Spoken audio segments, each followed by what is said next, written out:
Salutations to those who are young and young at heart. Oremi, Madamfo, Enyi, Salam alaikum, Hola, buena gente, Bonjour, legend, Linja, Dumelang, Murigaboto, Muliwanji, Murigaboto, Makadin, Karibu, Mwakaitawani, Munotambere. Welcome to Blackview SDA online platform. This is a place where your soul will find rest. Did you know every Wednesday and Friday at 6:15 p.m. we have consistent midweek prayers? Not only that, during the day from Monday to Friday, if you need a soulful song, please tune into our platform and indeed you'll find rest for your soul. On Sabbath, which is Saturday, we have services from 8:30 right up to 6 p.m. What do you expect to find? We have got the church at study, Sabbath school, music, it's story time. Even our little ones, the children, will find solace on Blackview online worship platforms. Yes, not only are they going to receive a powerful sermon for them, but including the songs, and they'll sing the songs of Zion in the comfort of your home. Yes, you are waiting for the power hour as we receive the beautiful words, the wonderful words that come from the Word of God. In the afternoon, we have got powerful discussions, not only for the young, but even for the old, as we prepare this journey on this planet Earth before the sundown. Yes, there is a sermon that will usher you into the new week as you listen to God speak to you. What are you waiting for? Tell your friends about it. Don't forget to join us on YouTube and Facebook. Like our page and subscribe to our YouTube channel. God bless you as we meet on Blackview online worship platform. Nobody can stop me. Don't you wanna go? I'm going there. Nobody can stop me. Persone muchinjiko panetsime kwaro vuraye kurapa iyo yava kuna Jesu.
Nomuona Jesu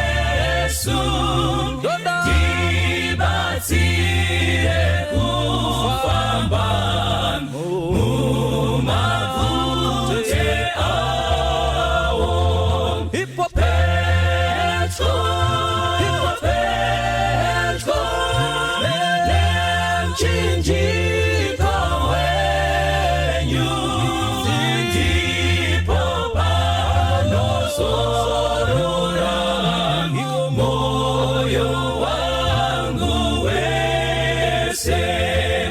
Persone muchinjiko noina noiba yakarandizosika iyo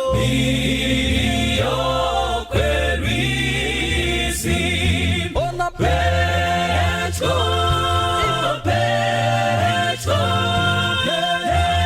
chinjika wenyu ndipo panozorora iwo moyo wa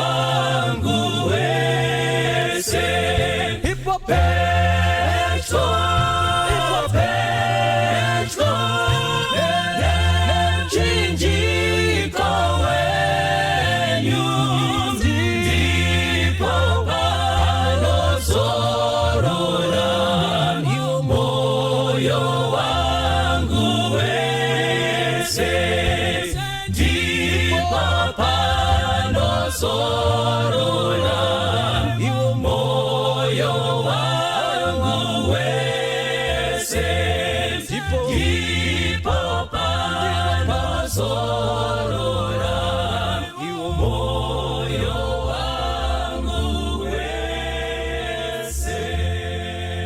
Murapi mkuru uripo, wemutandie Jesu, anofarisa warombo, inzwa izwira Jesu,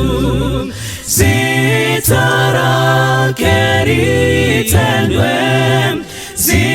zitarake rikuzwe,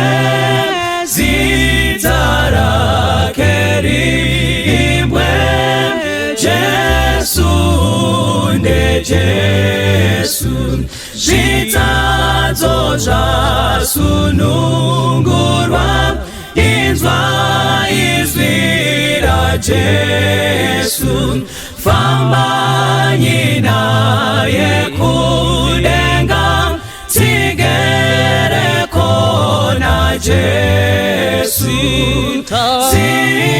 zitarake ritendwe, zitarake rikuzwe, zitarake rimbwe, Jesu nde Jesu, biri kunyenye ya mari, ndino dawira Jesu, ndino disazitairi, ramuponesi Jesu, zitarake ritendwe, zitarake rikuzwe, zitarake rimbwe, Jesu nde Jesu, zimwe ndatata ndinoda, kunzwa zitara Jesu, moyo wangu wanyarazwa, ngezitarora Jesu, zitarake ritendwe, zitarake rikuzwe, zitarake rimbwe, Jesu nde Jesu, ako iye achahuya, nembirine upenyu, tichafara kutahura, ruponeso rwa Jesu, zitarake ritendwe, zitarake rikuzwe, zitarake rimbwe, Jesu nde Jesu, zitarake ritendwe, zitarake rikuzwe, zitarake rimbwe, Jesu nde Jesu, Jesu nde Jesu, zitarake ritendwe, zitarake rikuzwe, zitarake rimbwe, Jesu nde Jesu, Jesu nde Jesu, Jesu nde Jesu, Jesu nde Jesu. Vakazwai vana vaMwari, tinofara kusangana zvekare pazuva ranhasi tichidzidza shoko raMwari. Nhasi tine chimwe chidzidzo chandinotenda kuti chinokosha zvikuru panguva ino yatiri yelockdown nekuda kwecoronavirus, chirwere chasunga nyika yese. Saka nhasi toda kutarisa nyaya iyi, mhando yezvirwere. Ndo yatoda kutarisa mhando yezvirwere tichitarisa mukati meBhaibheri. Totarisa nhasi atingati masources ezvirwere. Tatarisa ipapo toona basa raKristu pakuporesa. Tatarisa ipapo toda kuzotarisa basa remunamato, tobva tanamata. Ndo nyaya toda kutarisa pazuva ranhasi. Ndine idi rekuti tose tichabatsirika mukati mechidzidzo icho takatarisana nacho. Zvinokosha kuti tinamate takutanga. Ngatitore uso wedu kwauri ikoko. Baba vari kudenga, tine chidzidzo chinokosha zvikuru, chidzidzo cheurwere. Tidzidzisei kuti zvirwere izvi masources acho chii, uye Jesu anouya papi, basa remunamato chii. Tinokumbira muzita raJesu, amen. Tichaverengerwa kutanga Deuteronomy chapter 28 verse 20 to 30. Ativerengerwe itinzwe. Verse 20. Jehovha uchatuma pamusoro pako kutukwa nokunyonganiswa nokurangwa pazvose zvaunobata namaoko ako, kusvikira waparadzwa, uye kusvikira wakurumidza kupera, nekuda kwezvakaipa zvaunoita zvawakandisiya nazvo. Jehovha uchakunamatidza denda kusvikira akupedza kunyika yauchaenda kwaunoenda kuti ive yako. 22. Jehovha uchakurova norukosoro nefivhiri nekupisa kwomuviri nokuvaviswa kwazvo, uye nokushayiwa mvura nenyunje nokuvhuvha. Izvozvo zvichakutevera kusvikira waparadzwa. Mira ipapo. Tiri kutarisa bhuku yaDeuteronomy, Mwari achiudza Mozisi zvaifanira kungwarirwa navana vaIsraeri vapinda munyika yeIsraeri, munyika yeKenani.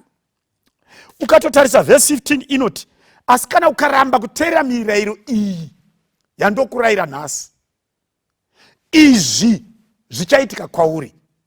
Ende pachitsauko ichi pane kutukwa macases neurwere. Ende panapa Bhaibheri kuedza kutsanangura kuti kana vana vaMwari vakasateerera mirayiro yake, hezvino zvichaitika. Pari kunzi Mwari achatuma mhando idzi dzematenda. Pataurwa panapa kukosora, fivhiri kana kuti fever, kupisa kwomuviri, kuvaviwa, kuvhuvha, nyunje, kushayiwa mvura. Verengai zvekare vhesi ya 27 na 28. Jehovha uchakurova namamoto eIjipita, namaronda, nemhezi, nokufunuka, zvicharamba kupora. 28. Jehovha uchakurova nokupenga, nokupofu, uye nokukanganiswa kwomwoyo. Very good. Muchaenda pana Job chapter 2, ndopa muchaenda ipapo. Saka ndiri kungoda kuti uone mhando yezvirwere. Saka tati kudi rukosoro, fivhiri, kupisa kwomuviri, kuvaviwa, kushayiwa mvura yatingati dehydration, nyunje, kuvhuvha nobva panzi kune mamota eIgipita, maronda, mhezi, kufunuka kwomuviri, zvikanzi kupenga, upofu, kukanganiswa kwemwoyo, mastress nemadepression. Panapa pari kupiwa renji yezvirwere. Now ngatitarisei mukati mebhaibheri. Zvirwere zvinobva kupi? Apa taudzwa kuti iye Mwari anogona kurova vanhu nemhando iyi yezvirwere. Mubhaibheri mune zvimwe zvirwere zvakaita makumbo, pane vakarwara nemakumbo. Zvirwere zvakaita maperembudzi, pane vakarwara nemaperembudzi, nedzimwe mhando dzakawanda. Zvimwe zvaiuya nemhaka yekuti vanhu vaMwari varega kuchengeta mitemo yaMwari. Saka Mwari iye ega anogona kuzarura mhando iyi yezvirwere. Asi regai nditi, ko kuvana vaMwari vanonamata kuna Mwari, sei zvirwere izvi zvichiuyawo? Zvinenge zvakubva kupizve kana vana vaMwari vachinamata? Job chapter 2, tiverengerei verse 4 to 7. Tiverengerei. Verse 4, Satani akapindura Jehovha akati, ganda rinosibwa neganda, Ndizvozvo. zvose zvaanazvo munhu ungazviisira upenyu hwake. Asi tambanudzai ruoko rwenyu zvino, murove mapfupa ake nenyama yake, ipapo uchakushovorai pachena. Right? 6. Jehovha akati kuna Satani, Right? tarira iye uri paruoko rwako, asi woga urege upenyu hwake. Naizvozvo Satani akabva pamberi paJehovha, Teerera. akarova Jobho namaronda akaipa kubva patsoka dzake kusvika pamusoro wake. Mira ipapa, hatarisei mhando yeurwere. Pari kuita hurukuro pakati paMwari naSatani. Satani ari kuti kuna Mwari, munhu zvimwe zvese haana dambudziko nazvo. Problem yemunhu inomuka kana ganda rake ratsunyiwa. Saka ari kuti ganda rinotsiriwa neganda. Munhu angatengesa zvose zvaainazvo kuti adzose utano hweganda rake. Saka rovai Jobho nemaronda, iye achakushoorai. Ndi Satani ari kuudza Mwari, ari kuti Mwari varove Jobho nemaronda. Nobva Mwari vapindura vakati, alright, Jobho ndaakumisa muruoko rwako iwe, asi urege upenyu hwake ainawo. Enda unoita zvauri kureva izvi, asi asafe. Bhaibheri nobva rati pavhesi ya6, zvino Satani akabva pamberi paJehovha. Kureva kuti vakaparadzana. Satani ndokuenda kuna Jobho. Vhesi ya7 nobva yati, Satani akarova Jobho nemaronda kubva kutsoka kusvika kumusoro. Saka zviri pachena kuti denda rakawanikwa Jobho anaro harina kubva kuna Mwari, rakabva kuna Satani. Saka here is another source yekurwara. Satani pachake anogona kupa munhu urwere. Ende ndoda kuti ubate chinhu ichi, munhu waMwari. Mhando yeurwere hunogona kupiwa naSatani. Panapa tine maronda anobva kutsoka kusvika kumusoro. Angangotangire muruoko, angangotangire kumusoro, angangava emudumbu. Satani anogona kukupa urwere hwemaronda. Tajaira kuti Satani ndeimwe yetsvina nemadhimoni, ndeimwe mhando iyo, tichaiona iyoyo. Asi panapa ndoda kuti ubate kuti Satani anounza urwere hunogona kutopiwa zita nadhokta. measles, chakuti, waita nhingi, type, scientifically, inogona kutova nezita, asi source ari Satan. Ndoda kuti ubate point iyoyo. Saka Satan is source. Luke chapter 13, tiverengere Luka 13, muri kuverenga verse 11 to 13, then verse ya 17. Toda kunzwa kuti pano tikudi 11. Zvino tarirai, kwaivepo mukadzi waive nemweya wourwere makore ane 17. Right? Wakanga akafunyana asingatongogoni kusimuka. 12. Jesu akati achimuona, akamudana akati kwaari, mai, wasunungurwa paurwere hwako. Right? 13.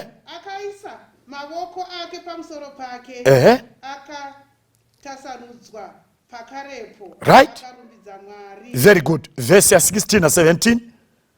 16. Zvino mukadzi uyu mwanakomana waAbrahama, wakanga akasungwa naSatani makore ane 17. Right. Hazvaifanira kusunungurwa nomusi weSabata pachisungo ichi here? Very good. Saka Jesu ari kuti mukadzi uyu taudzwa mhando yeurwere, hanzi urwere hwaivapo, akanga akafunyana, kureva kuti maoko nemakumbo zvakanga zvisingagoni kutwasanuka, akanga aine urema mumaoko nemakumbo. Most likely muviri wese waidavirira to this type of disease. Saka pari kunzi panapa akanga akafunyana, akaonyana, asingagoni kutwasanuka. Zvikanzi urwere uru hwakanga huinaye for the past 18 years, 17 amakore huinawo. Nomba Jesu auya kwaari akati, mai, masunungurwa paurwere uhu.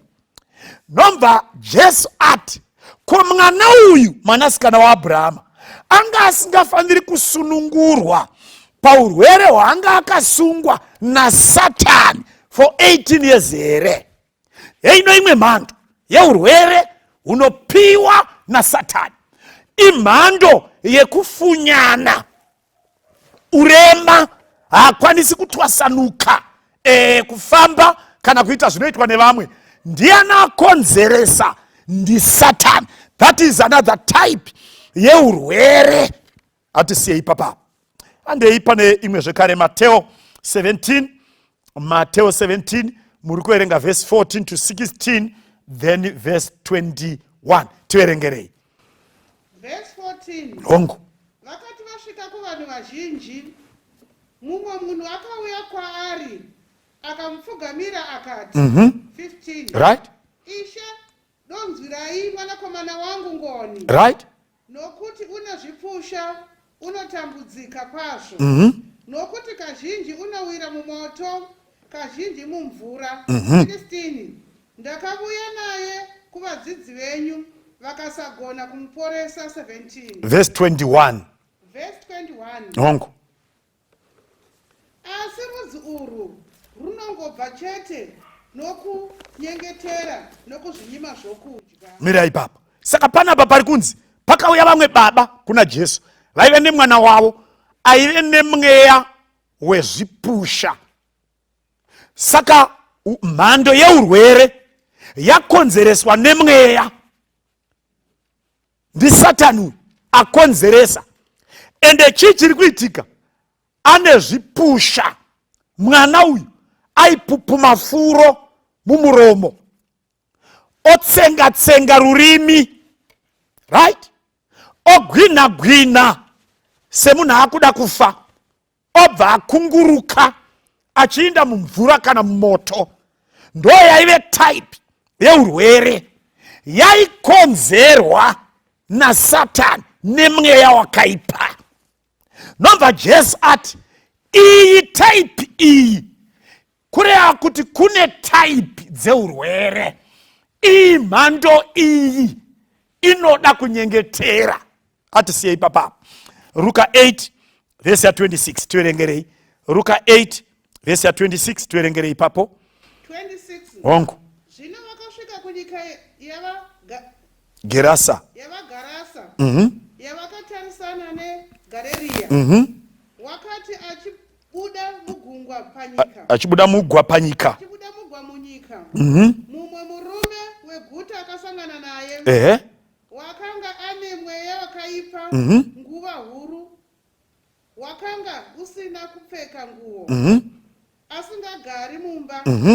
Asi mumarinda. Mira yenyi papo muenda pana Mateo 4. Hei na imwe type yeurwere. Ndofunga waitomuziya ndi region. Pari kunzi panapa Jesu achibuda mugwa muchikepe maaive achisvika panyika yavaGerasa. Pakabuda munhu musango akauya kuna Kristu. Zvikanzi munhu uyu aive nemweya yakaipa mizhinji 1, uye mweya iyi yanga isingamutenderi kupfeka hembe 2, number 3 anga asingagari kumba asi kumarinda. Kaverenga pazasi panoti aitora mabwe achiputsa, otora zvimedu zvinenge zvaputsika zvinenge zvakatesva ozvicheka achizvimwa ropa. Ndo yaive type yeurwere uhu, asi still waikonzereswa naSatani.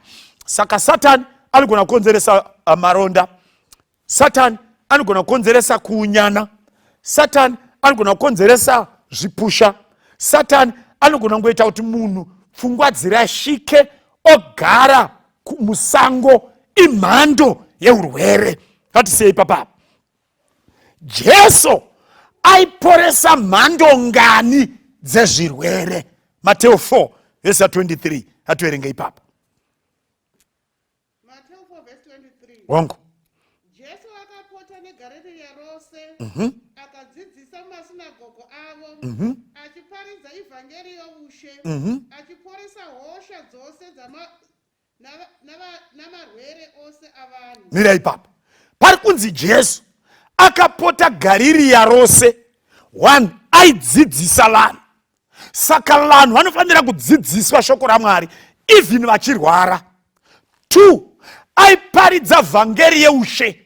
Tofanira kuzivisa vanhu kunaka kwaJesu akafa pamuchinjiko, kusunungura, kuporesa nokuponesa. 3, aiporesa. Saka a complete package yaJesu kana takatarisana neurwere anofanira Jesu anoda kudzidzisa vanhu, Jesu anoda kuponesa, then Jesu anoporesa. Ndo basa raitwa naJesu Kristu. Isaiah chapter 61 verse 1, 2 na 3. Terengere ipapo.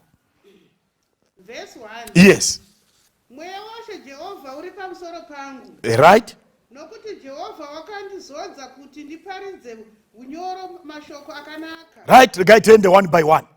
Hanzi mweya uri pamusoro pangu nokuti wakandituma kuti ndiparidze mashoko akanaka. Saka rimwe basa remweya mutsvene kuparidza vhangeri, the good news. Andei? Wakandituma kuti ndirape vane moyo yakaputsika. Mweya waMwari anoda kurapa vane mwoyo yakaputsika, stressed and distressed and worried. Mweya waMwari anoda kurapa vakadaro. Next. Ndiparidzire vakatapwa kusunungurwa nokune vakasungwa kuti vachazozarurirwa. Mira ipapo. Kuparidzira vakatapwa. Chii chinotapwa? Kune kutapwa kweslave trade. Hakusiko kuri kutaurwa panapa. Ikoko ndekumwe. Tiri kutaura kutapwa nezvivi, kusungwa nezvivi. Ndokuri kutaurwa panapa.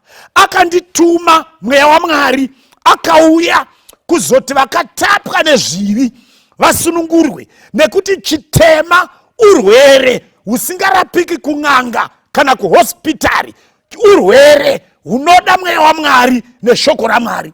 Zvikanzi akanditumawo kuti ndisunungure, ndiregedze vakatsikirirwa. Pedzisai vhesi iyoyo. 2. Kuti ndiparidze gore rengoni dzaJehovha nezuva rokutsiva raMwari wedu, nekuti ndinyaradze vose vanochema. Chimira yenyu papo moenda pana Isaiah chapter 38. Saka pari kunzi Jesu kana akasvika pane vanhu anoda vhangeri rinosunungura kubva muchitema, rinodzura munhu kubva mune chakaipa. Jesu anosunungura vakatapwa nemwerima. Jesu anoregedza vakatsikirirwa. Pandiri kutaura ndoziva kune vamwe vasingatorari nemhaka yematsikirira chaiwo, anotadza kurara mumba make.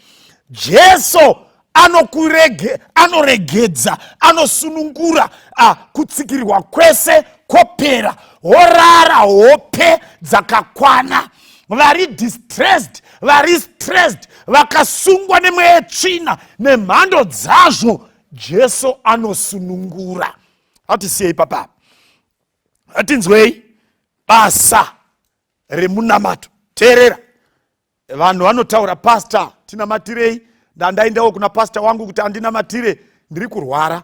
Ndoda kuti unzwisise basa remunamato kuti nderei zvikuru takatarisana neurwere. Tiri kuverenga Isaiah 38. Pana mambo Hezekia akanga arwara. Toda kuona kuti chii chakaitika ipapo. Tiverengerei kubva pavhesi 1 kusvikira pavhesi ya 5. Ndinenge ndichikuudzai. Verengai. Vhesi 1. Zvino namazuva iwayo Hezekia akarwara akasvikira pakufa. Muprofita Isaya mwanakomana waAmazi akasvika kwaari akati kwaari, zvanzi naJehovha, rayira nhaka yako nokuti uchafa, haungararami. 2. Ipapo Hezekia akatendeukira kumadziro akanyengetera kuna Jehovha. Right? Akati, ndorangarira henyu Jehovha, kuti ndakafamba pamberi penyu nechokwadi. nomwoyo yose, Right? ndikaita zvakanaka pamberi penyu. Verse 4. Hezekia akachema kwazvo. Yes. Ipapo shoko raJehovha rakasvika kuna Isaya richiti, Right? enda unoti kuna Hezekia, zvanzi naJehovha Mwari wababa vako Dhavhidhi, ndanzwa kunyengetera kwako, Right? ndaona misodzi yako. Right? Makore ane 15. Tarira majamba, tarira ndawedzera. Tarira ndawedzera mazuva ako makore ane 15. Mira ipapo, endai pa verse 21. Verse 21, iverengei tinzwe. Verse 21. Zvino Isaya wakanga ati, ngavatore bundu remuonde namire pamota, ipapo uchapora. Very good, maita basa. Mira ipapo muchaenda Jeremiah 46 na Deuteronomio. Panapa pari kuti Hezekia arwara neurwere uhu. Mwari vanoti kuna Isaya, ndaunomutaurira kuti uri kufa, haungararami. Isaya ndokunomutaurira zvanzi naMwari, uri kufa, haurarami. Nomba Isaya buda ndokutanga kuenda. Hanzi Hezekia akapinda mumba make, nomba atarisa kumadziro, nomba atanga kunyengetera achichema kuna Mwari, dorangarira henyu Mwari zvakanaka zvandakakuitirai neimba yenyu. Hanzi akanamata kwazvo. Zvadaro vhesi rikuti iro shoko rakadzoka kuna Isaya rakati, dzokera kumba kuna Hezekia, anamata, ndanzwa kunyengetera kwake. Bata point iyoyo zvikanzi umutaurire kuti ndanzwa kunamata kwako, number 1. 2, ndichawedzera pamazuva ako makore ane 15. 3, ipapo uchapora. 4. Saka tikutarisa basa remunamato. Murume ari kurwarawo, ende tiri kuona kuti chaimurwarisa imota raiva pagumbo, ndoranga rakuda kumuuraya, ndourwere hwaaive naho. Sosi yacho hatisi kuziva, akanga achirwara. Right? Chii chinoitwa nemunamato? Number 1, kana kwanamatiwa, whether uri kuzvinamatira kana kuti uri kunamatirwa, chekutanga munamato unofanira kukuwedzera mazuva eupenyu. Kumbira kuna Mwari, ndiwedzereiwo mazuva eupenyu. That's number 1. Number 2, munamato unofanira kudzisa simba rekuporeswa. That's number 2. Simba rekuporeswa. Number 3, munamato unofanira kutendera mishonga ingashandiswa nana chiremba kushanda. Nekuti tiri kuona kuti akawedzerwa 15 years. Awedzerwa 15 years. Nomva Mwari vamuporesa, Number 3, vakatotora mishonga, maonde ndoa vakatora, kwakumatsemura, kwakunoisa pamota, kwakubhandeja. Maonde anosveta utachiwana hwese. Mukuru uyu akabva apora. Saka kana kunamatira munhu anorwara, sakanganwa kuti Mwari kana mahwira muraunda wenyu mutsa nenyasha, mwamubatsira muwedzereyo mazuva eupenyu, nokuti hazvibetseri kupora asi iwo wakatarisana norufu.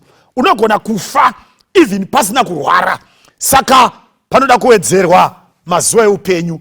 Number 2, Mwari tokumbira kuti muporesei. Number 3, pane mishonga inogona kushandiswa nana chiremba kana chikafu chaari kubikirwa. Zvese ngazviiswe simba rekurapa rinobva kwamuri. Kana wadaro munamato washanda zvizere. Haisi nyaya yekungokumbira kupora musina kukumbira kuwedzerwa kweupenyu. Ndo basa remunamato, wedha uri kunamata wega kana kunamatirwa. Verse 21 yaburitsa pachena kuti Bhaibheri rinokoshesa kushandiswa kwemishonga yakaidzwa, yakatestwa, yakatsvakurudzwa, ikaonekwa kuti inoshanda, kwete zvese. Jeremiah 46 verse 11 tuverengere ipapo. 46 verse 11 verenga ipapo. Verse 11. Yes. Kwira uende Gilead. Right. Undotorako muti weBhasamu. Right. Iwe mukunda weIjipita. Iwe mhandara mukunda weIjipita. Wawanza mishonga mizhinji isina maturo. Right, mira yenyu pano. Moenda pana Deuteronomy chapter 8 verse 4. Pari kunzi china Jeremia, dambudziko reurwere wako, enda unotora Bhasamu. Chirungu chinoti the balm of Gilead. Hanzi mhando iye mushonga yairapa zvirwere zvatadzikwa navakuru. Ndozvayaita mhando iyoyo, yaiporesa, ndoyakanzi aende. Saka muBhaibheri tiri kuona kukosheswa kwemishonga nekukosha kwekunyengetera. Kana wadaidza vakuru vekereke, angava mufundisi, angava bishop, angava reverend, wawadaidza, ziva achanamata kuti usunungurwe mukunamata kwake, achakumbira kuti mazuva eupenyu awedzerwe, simba rekuporesa ridzike. Iwewe usarende kuna Jesu, ureurure zvivi, ukangamwigwe, uponeswe, then mushonga woita basa rawo. Mushonga woita basa rawo. Atimbotarisai kana munamato wanamatira izvi unenge wapedza here, unenge usati wapedza. Deuteronomy chapter 8 verse 4 tiverengere ipapo. Verse 4. Yes. Nguva zako hadzina kukusakarira, netsoka dzako hadzina kuzvimba makore awa 40. Right. Rimwe basa remunamato, kana munhu murwere achinamatirwa, seri kwekupora, anofanira kuzonamatirwa for security and preservation or protection. Tadzidza masources eurwere even kuvana vaMwari. Taona Job, muranda waMwari, achirohwa naSatani nemaronda. Taona mudhara uya aive nemwana wake. Taona mwanasikana waAbhurahama aive akaunyana. Taona mhando dzese dzeurwere. Vana Region tingada tataura mhando dzakawanda dzeurwere. Ose mhando idzi Mwari akuitira nyasha. Unofanira kuzonamatirwa for security and protection. Inzwa munhu waMwari, point yandoda kutaura iko zvino ndeyekuti zviri pachena kuti kune urwere hunouya naturally nemhaka yekuti ndadya zvisingadyiwi oro ndafema mhepo yakaipa. Right? Izvozvozvo urwere hunongouya. Right? Kudya kana kufema mhepo yakaipa. oro kuti wabaiwa kudane zvinobaya uchifamba musango zvinounza urwere, gumbo rotoita mota, kana kuti kuda warumwa hwako nenyoka dzemusango zvinounza urwere. Imhando dzeurwere izvi. Nobva taona kuti pane urwere hunouya nemhaka yekuti ini newe hatina kuteerera Mwari. Imhando dzeurwere dzinogona kutouya nekuda kwechikonzero tanga tiri right mazuva esaya, asi patachallenjwa neshoko raMwari tariramba, hatidi kurirarama. Mwari ozarura mhando yezvirwere sekuverenga kwataita kuna Deuteronomio. Taonawo kuti kune mhando yeurwere inounzwa nemwerima naSatani pachake. Nditori kuona manje kuti kana zvana Satani nemwerima nemadhimoni zvinoda munyengetero. Hakuna dokta ane simba rekudzinga Satani nekubaya jekiseni. Hakuna zvakadaro.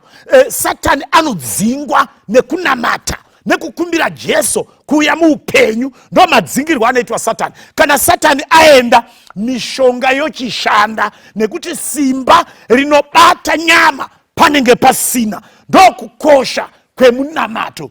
Ndinoteera kuti wazvinzwa. Nobva zvanzi pana Deuteronomio chapter 8. Iwewe pari kutaurwa Israeri, makumbo ako haana kuzvimba, hembe dzako hadzina kubvaruka, bhutsi dzako hadzina kusakara for 40 years. Zvazviri kureva ndezvekuti for 40 years vana vaIsraeri vanga vakachengetwa.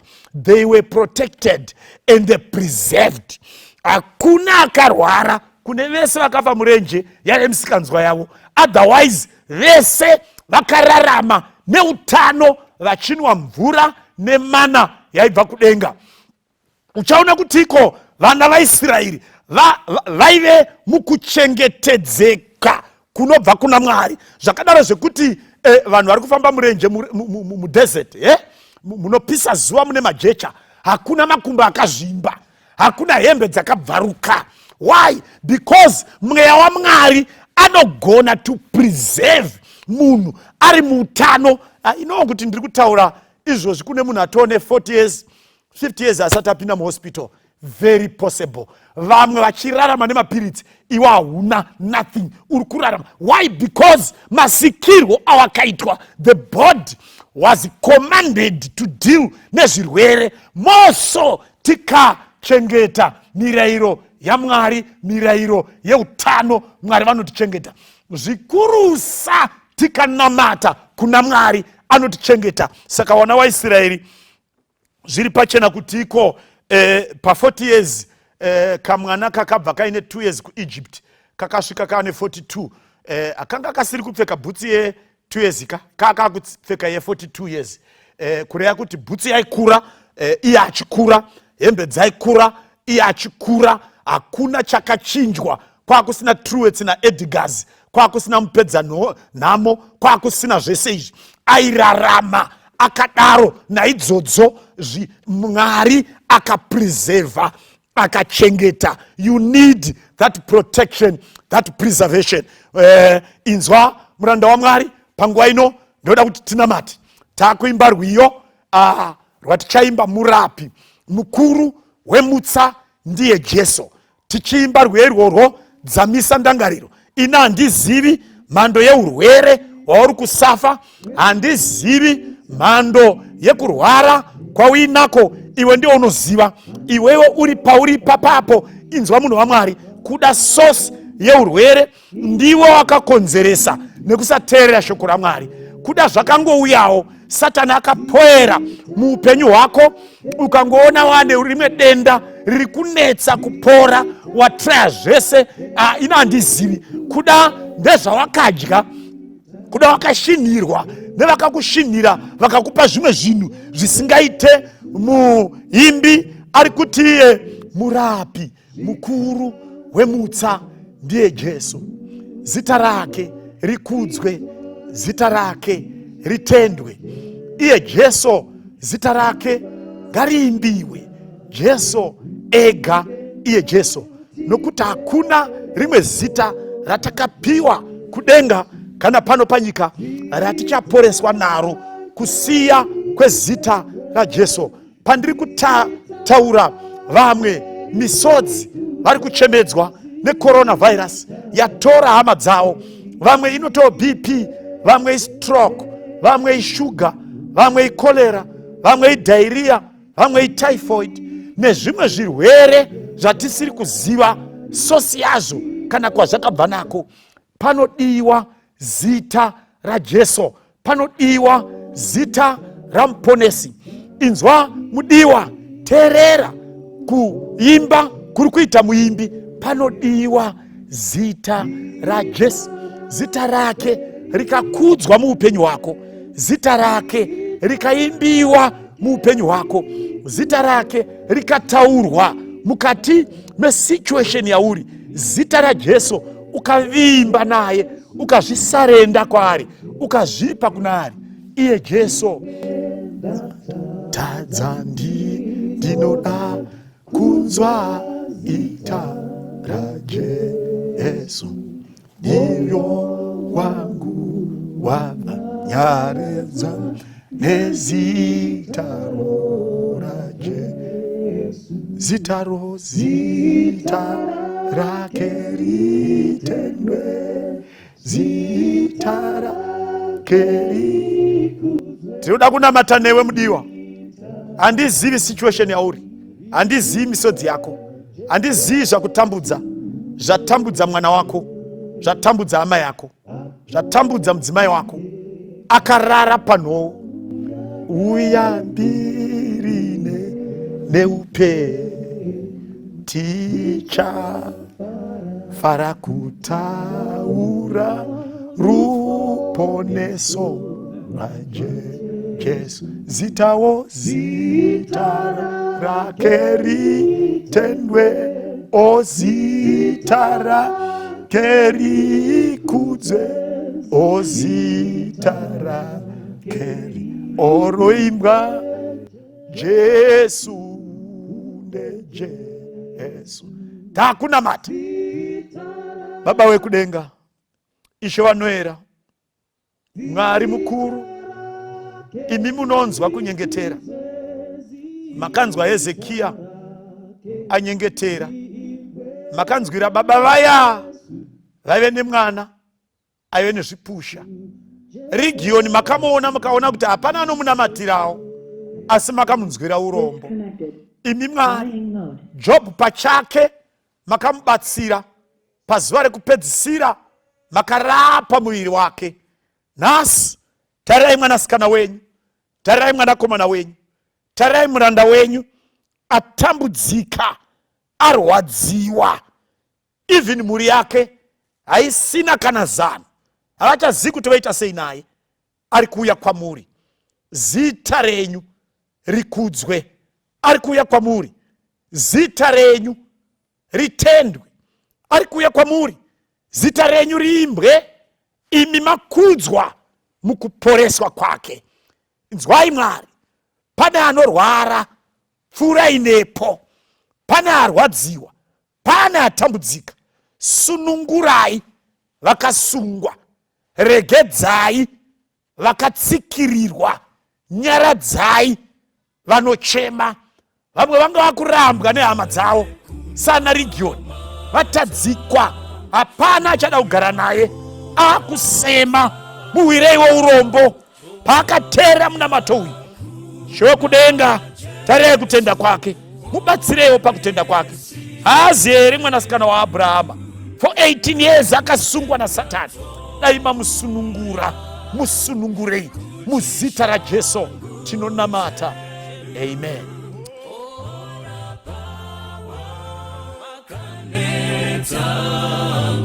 Shakanaka kuwayo mukunamata tinokomborerwa orapawa kaneta. Shakanaka kuwayo nguwa yekunamata tenzi oswedera anetsitsi kunzwa vana chichema zvese tinozviisa pamakumbo ake orapawo akaneta zvakanaka kuwayo mukunamata tinokomborerwa orapawa kaneta zvakanaka kuwayo nguva yekunamata apo vanoyedzwa toisa kuna tenzi anobatsira nemoyo wekunzwira obvisa zvinetso orapawa kaneta zvakanaka kuwayo mukunamata tinokomborerwa orapawa kaneta zvakanaka kuwayo panguva yemunamato tinomusimbira zvikomborero zvese tinozviwana